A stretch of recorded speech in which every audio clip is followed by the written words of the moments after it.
¿Qué tal, amigas y amigos? Bienvenidos y bienvenidas a Cine y Series 21. Nos encontramos nuevamente en este ritual cinéfilo de todas las semanas, hace 8 años, acá en Cine y Series 21, acá también en el canal Orbe 21. Así que, no más, pasemos a las imágenes, distiéndanse y vean lo que tenemos preparado para hoy.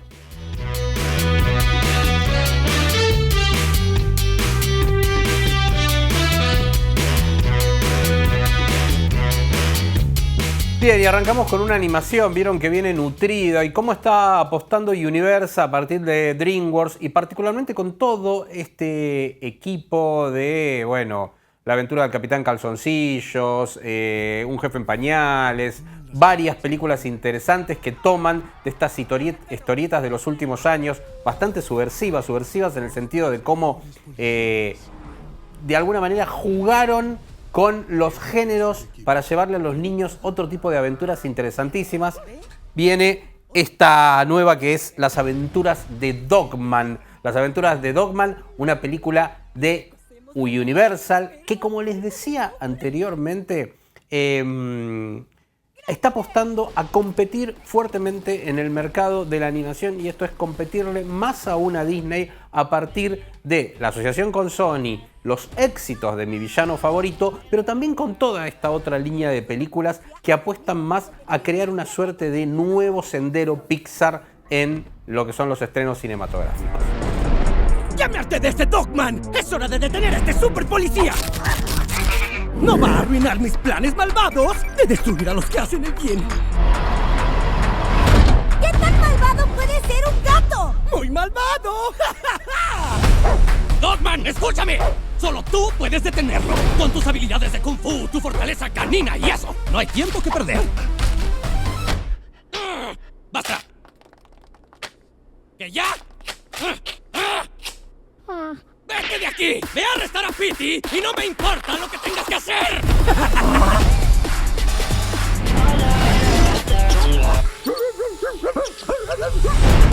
¡Prepárense!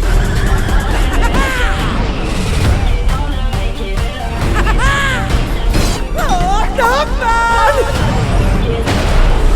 ¡Dogman! Solo tienes que hacer un trabajo. No pierdas de vista los monitores. Si alguien saca tu juguete favorito y lo sacude, tú miras los monitores. Y si de un sombrero aparece mágicamente una ardilla, tú miras los monitores. ¡Por favor, para! ¡Hazlo! ¡Hazlo! ¡Mi cara no está! ¿Por qué siempre me tienes que lamer adentro de la boca? Bien, y ahora arrancamos con algo que va a ser parte de nuestro programa el día de hoy, central, en el eje central, y tiene que ver con la miniserie de Apple TV Plus, Las Azules. Es una muy, pero muy buena serie mexicana, es una producción de Apple TV Latinoamérica en México, que va hacia, ¿quiénes son las Azules en definitiva? Hacia la historia del primer cuerpo de mujeres policías en la Ciudad de México. Las Azules es porque así se las denominaba, porque iban todos con unos uniformes, se vestían de completo azulado.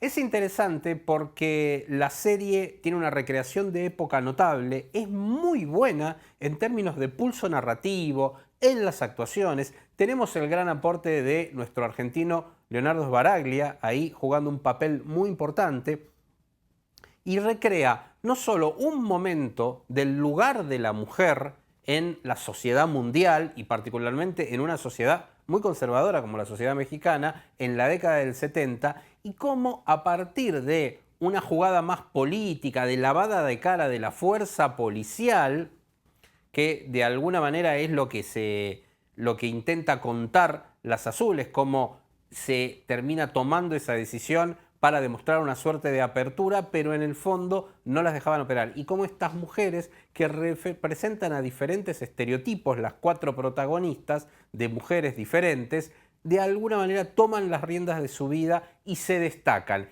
En el medio, que esto podría ser más una película biográfica, de época, de reconstrucción histórica, está el thriller, está la investigación de un asesino serial. Entonces es súper interesante cómo la miniserie articula los géneros incluso soportado en grandes actuaciones. Y también el lugar del hombre, cómo transicionan los hombres, ¿no? Desde una postura más rígida hasta entender y de alguna manera acompañar el error en el que estaban incursionando y acompañar el trabajo y el camino también de las mujeres en la sociedad. Ahí es interesante lo que hace Leonardo Sbaraglia. Las Azules, entonces, me parece que es uno de los estrenos muy interesantes de este año a tener en cuenta en las plataformas y particularmente en una plataforma tan bien curada como Apple TV Plus. Ahora, a trabajar. Atada a ti no me quedaré.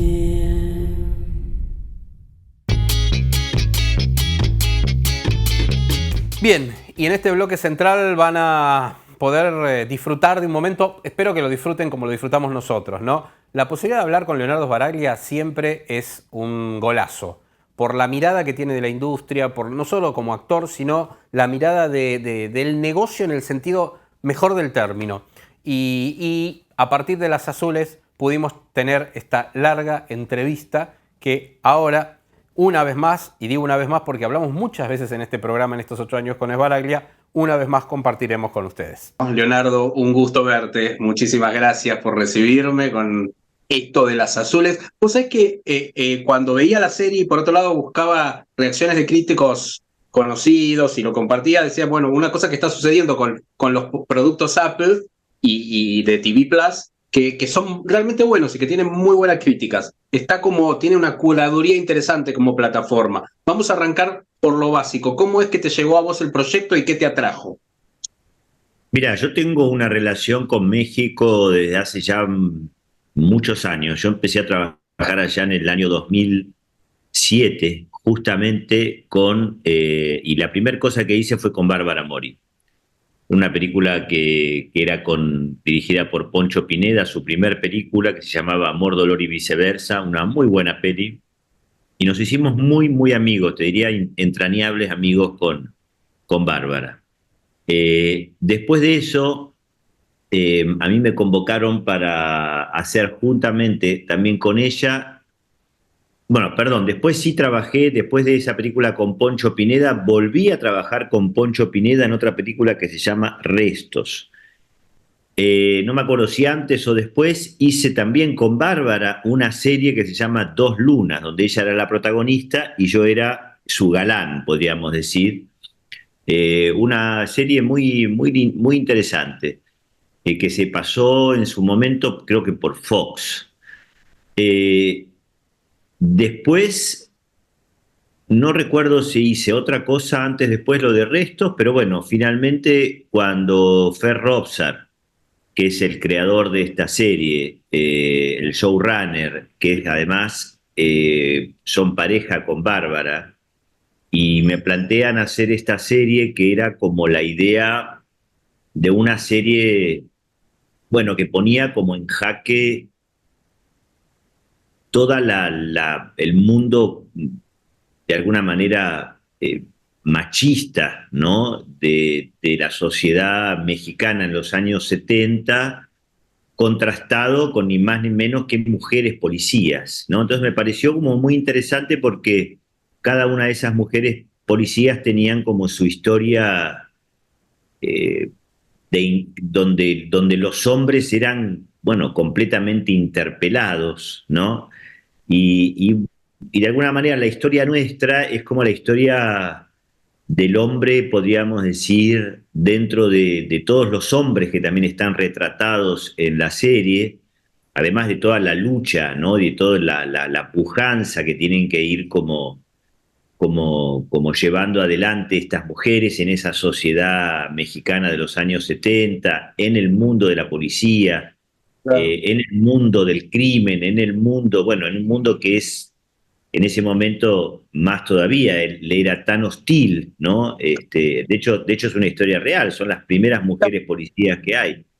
Sí, entonces, sí. De alguna manera la historia que contamos con Bárbara es como la historia podríamos decir que más se acerca al posible identificación del espectador actual, ¿no? Porque quizás aún siendo un tipo muy machista, o sea, como con las con la cultura tan diferente.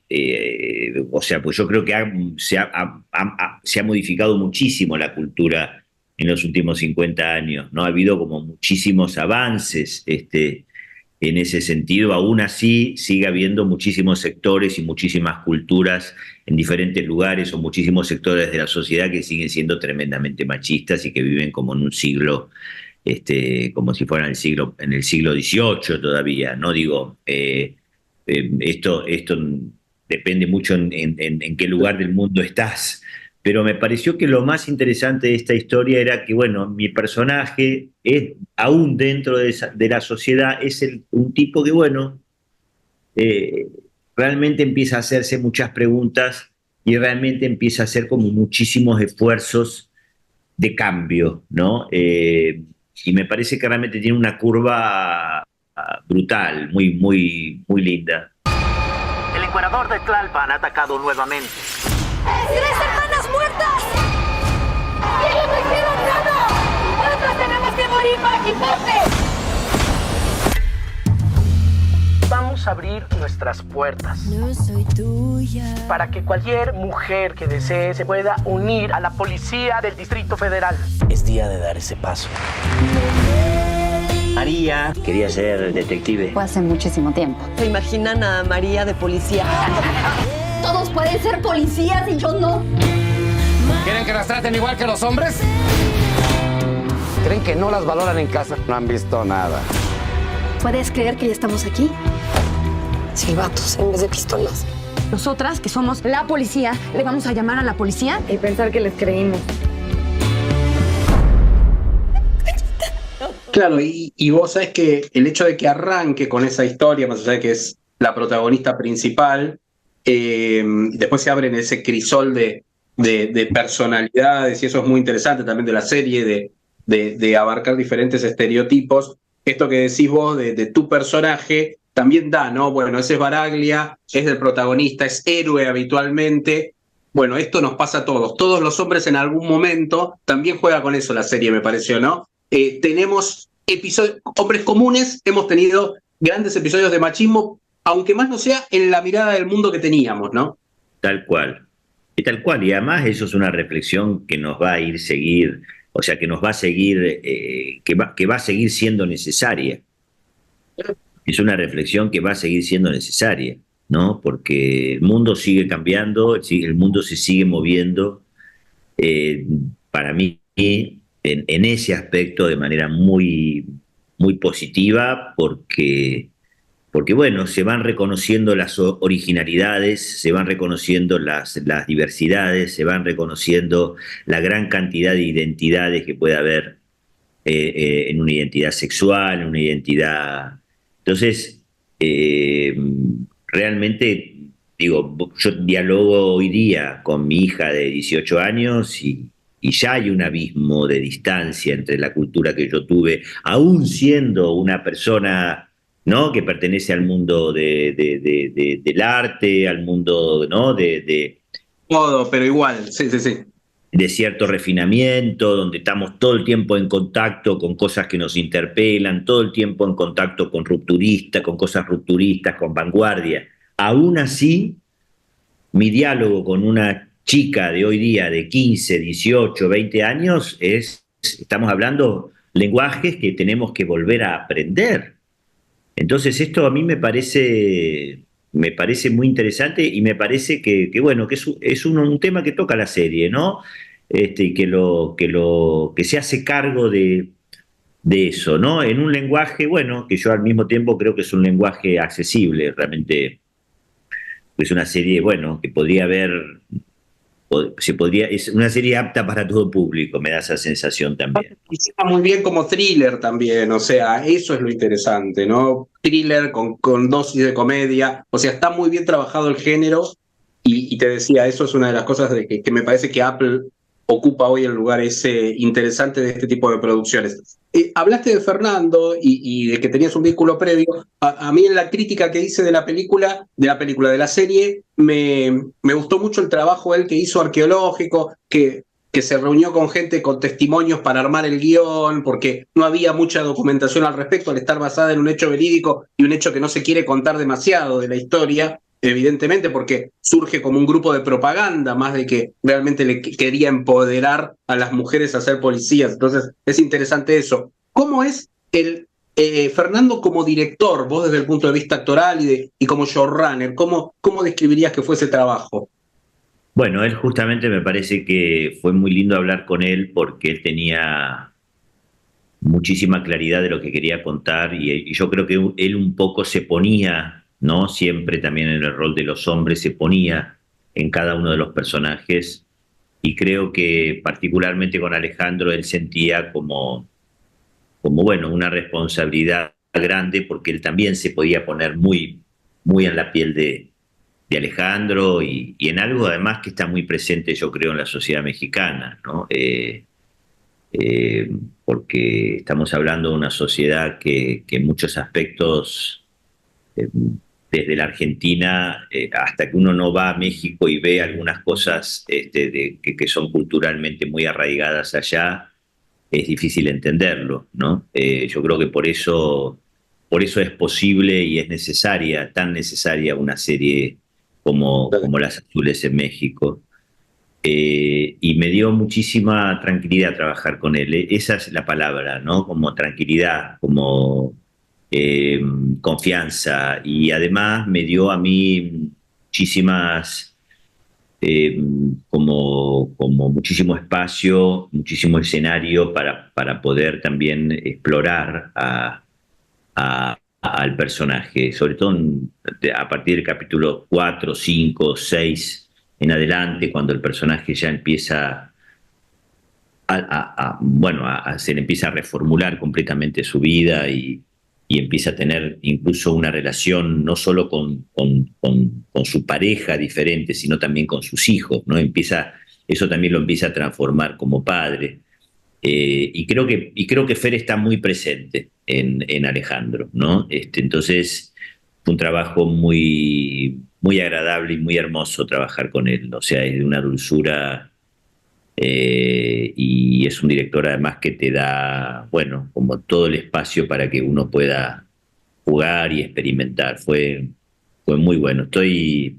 Estamos ahí todos muy ansiosos y pendientes de ver si se puede continuar la serie, ¿no? Sería muy lindo. Sería bárbaro. Y finalmente, Leo, en unas entrevistas hace un tiempo, de las tantas charlas que hemos tenido, hablábamos del tema de este momento de las series, que era otro momento hace unos años ya. Y ahora, pandemia de por medio, expansión de las plataformas, hablábamos de la producción y de los guiones. ¿Cómo estás leyendo vos este momento de las plataformas, que ya casi es un lugar indispensable para el desarrollo, por un lado de directores, guionistas, productores y de actores, de ustedes?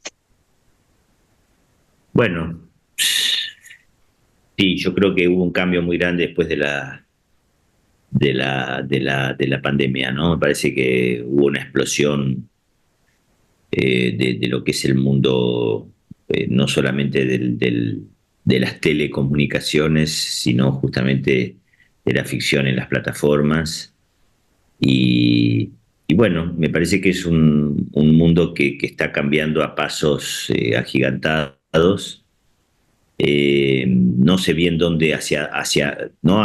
Exponencialmente hacia dónde va, cómo va, pero la sensación es que las plataformas también, ¿no? Así como antes quizás los canales de televisión, las cadenas de televisión tenían su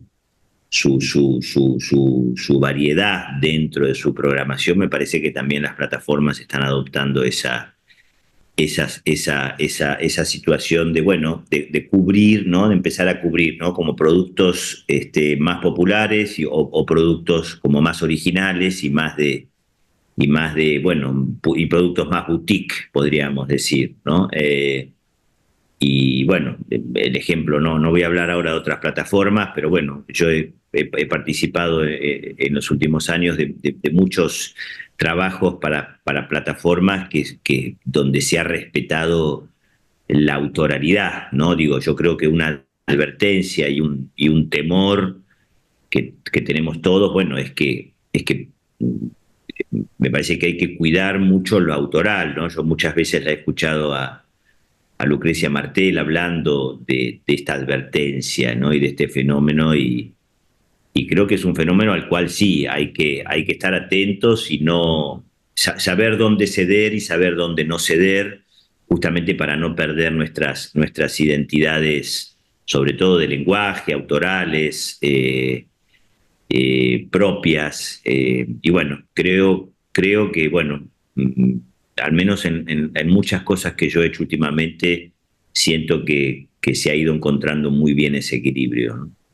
Absolutamente, absolutamente. Bueno, siempre un placer hablar contigo, Leo, y verte y Como digo. saludar. Felicitaciones, bueno, buen viaje ahora con lo que viene y nos estamos viendo seguramente nuevamente. ¿Qué busca el encuerador? Castigar a sus víctimas. Dice advertir. Va a volver a matar.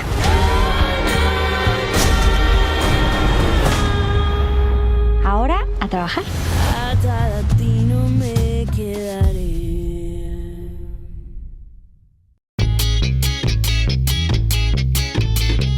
Bien, y arrancamos el último bloque con varias cositas. Miren que se vienen críticas inclusive, pero esto primero. El tráiler de The Last of Us, la segunda temporada, realmente impactante. Realmente impactante, y el nivel al que se puede alcanzar cuando HBO juega a ser HBO. Lo demostró en la primera temporada y ahora en esta segunda, este preludio realmente de un juego superlativo. Todos los fanáticos y quienes juegan, quienes conocemos de qué se trata de Last of Us, creo que es un nivel superlativo de videojuego, digamos, en estamentos ya muy superiores a cualquier otra cosa, en términos narrativos, en cuanto a la historia. Bueno, la serie tomó muy fielmente esa línea, expandió un poco el universo y ahora viene esta segunda temporada. Say it out loud, no matter what it is, no matter how bad.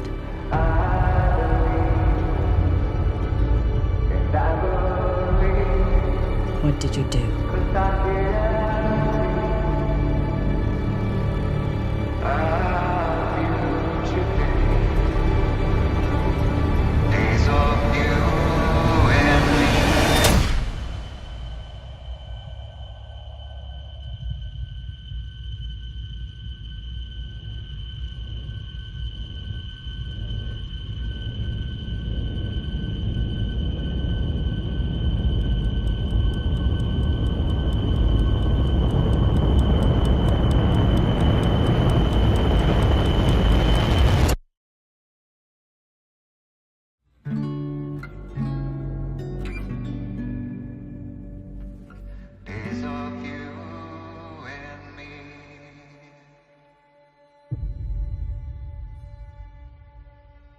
Y volvemos a HBO en este caso y volvemos con El Pingüino. La verdad, bueno, están sucediendo muchas cosas con esta serie que tiene como personaje central a The Penguin, El Pingüino, el personaje de Batman, pero olvídense de el personaje de Burgess Meredith de la década del 60, incluso olvídense del de Danny DeVito en lo que es lo que fue el Batman de Tim Burton, aquella de 1992.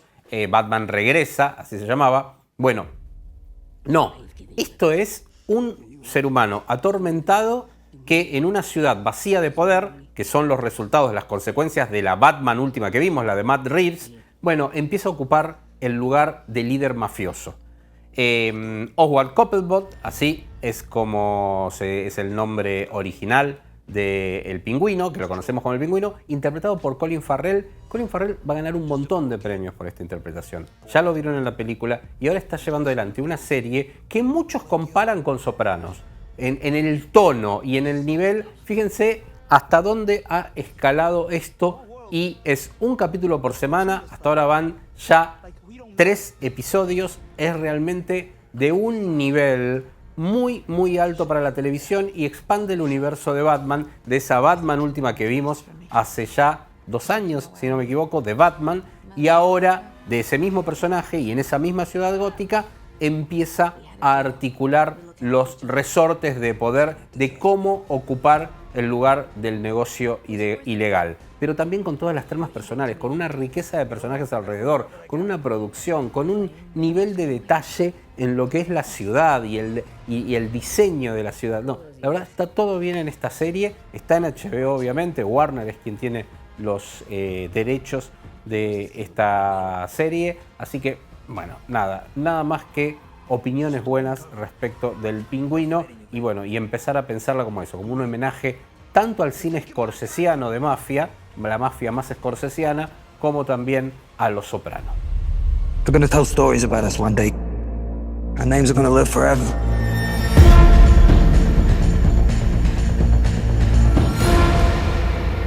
Otra crítica, y tiene que ver con Tulsa King, segunda temporada, habíamos anticipado esta serie hermosa de Stallone. Este fin de semana pasado, un colega, un gran periodista argentino, veía que en Twitter ponía: hay más amor por el cine, honestidad y respeto por los personajes en 10 segundos de Tulsa King, esa era un poco la idea, ¿no? Que en la cantidad de series enteras del algoritmo de Netflix y de otras plataformas. Y es la verdad, es ante todo Tulsa King una serie honesta, es una serie, casi les diría, pensada en el cine de la década del 70, como una buena película del cine de la década del 70, donde las cosas suceden, donde los personajes no tienen las complejidades a veces que llevan a tramas enrevesadas, pretenciosas. No, ahí es simplemente la lucha por el control de una ciudad, en este caso Tulsa, muy diferente a lo que hablamos antes de Colin Farrell en el personaje del Pingüino y lo que es la lucha por el control de Ciudad Gótica. En este caso es Tulsa, es realista, es el momento, es también una serie de época. Tiene sentido en este momento porque Stallone se luce adelante de la cámara, se luce como productor, se luce como personaje y también cuenta algo y opina de este momento del mundo en algunas frases de su personaje, ¿no? En esto de hacerse responsable de la historia, de hacerse responsable de los actos de uno, de estas críticas a esta sociedad de cristal también por momentos, ¿no? Todo eso es lo lindo de Tulsa King y no deja de ser también una serie de acción, de aventuras, de interrelación de personajes. Tulsa King también, todos los domingos un episodio, ya van 3 episodios en Paramount Plus. Niños. Y ahora nos metemos en grandes inicios de la historia del cine.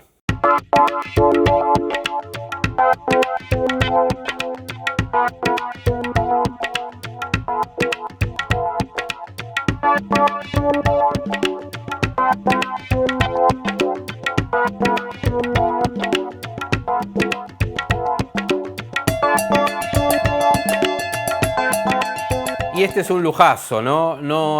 Creo que no lo hemos pasado nunca en este programa. Y es el inicio, en realidad la secuencia de títulos, que es una belleza de diseño, la música de Ennio Morricone, todo, la secuencia de inicio de Por un puñado de dólares. Nos vamos a ir con esto directamente. Los despido, disfrútenla, ese rojo, esa silueta sobre negro que Tarantino ha también recreado y vanagloriado y llevado al cine de estreno con alguna de sus películas, concretamente con Los 8 más odiados. Tiene todo un preludio que asemeja, si la ibas a ver en el cine, y había que verla en la copia en fílmico que él presentó en algunos lugares del mundo. Bueno, ahí se podía ver con ese inicio fantástico el homenaje a esto, a un puñado de dólares. Que tengan buena semana, amigos y amigas, arrancando acá el mes de octubre. Si Dios quiere, nos encontramos nuevamente para más Cine y Series 21. Chau.